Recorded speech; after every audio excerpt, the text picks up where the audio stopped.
est 6 associés. L'idée, c'était de se diversifier par rapport à nos exploitations réciproques. Le dimensionnement de l'unité, c'est donc 205 kW à sa création.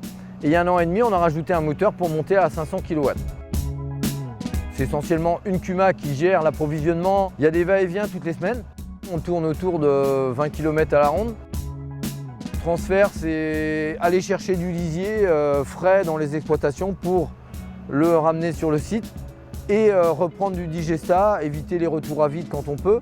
Il y a un planning qui est fait toutes les semaines. Chacun s'inscrit au fur et à mesure de ses besoins. Je pense que sur la dimension de la CUMA qu'on a actuellement, on a la possibilité d'investir et on arrive à répondre au mieux, on essaye de répondre au mieux aux adhérents. On a 2 tonnes en pendillard 24 mètres et 1 tonne en fouisseur 6 mètres.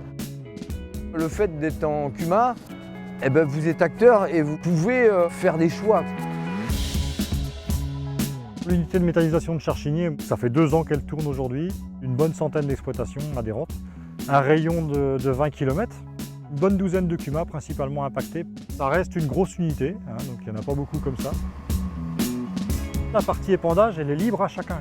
Ça a permis aux CUMA d'avancer, de se mettre en mode projet, de se dire qu'il faut qu'on valorise le digesta correctement. On s'est organisé avec une CUMA voisine qui a souhaité investir dans un autre matériel de type enfouisseur. Donc nous on a la rampe, eux ont l'enfouisseur. Au niveau de la CUMA, on avait 2 tonnes. Et puis est arrivé les fameux digesta. On a pris ça à bras le corps. Moi j'ai provoqué des réunions, donc ça nous a fait réinvestir dans une nouvelle tonne. Je dirais qu'en 2e année, le pari est presque réussi. Le chauffeur est responsable du planning. C'est lui qui gère le planning des épandages.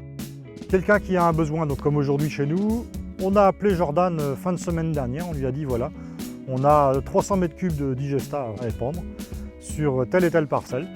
Il nous remet un SMS, il dit je pense faire ça tel jour.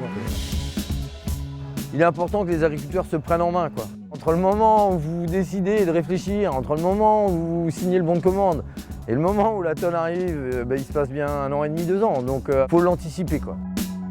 Si on veut que demain on ait encore de la vie dans nos campagnes, on ait encore un lieu où on puisse se réunir qu'est la CUMA, il faut vraiment que les gens s'impliquent quand il y a un projet méta et disent ah ouais, derrière il y a du transport. Et puis il y a de l'épandage. Nous en CUMA on peut maîtriser les coûts.